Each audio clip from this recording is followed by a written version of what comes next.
So further note on power of silence, and one of the other big things is it can allow us to have insight without getting super attached to it and imposing habitual identity onto the insight.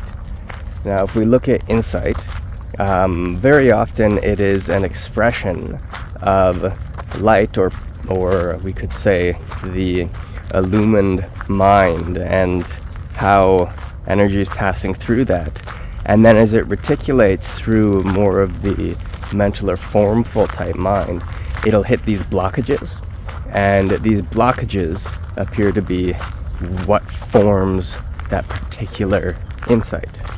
So, which is a lot of value, right? Now that insight then will get codified by the practitioner if they're still at a level where they are attaching to the insight. And because of that, that insight gets codified, it gets idolized, and from that point on, then we're stuck within that insight. So, so much value there. We make a little jump with a new piece of insight, and then we literally can't progress past it because we've latched onto it.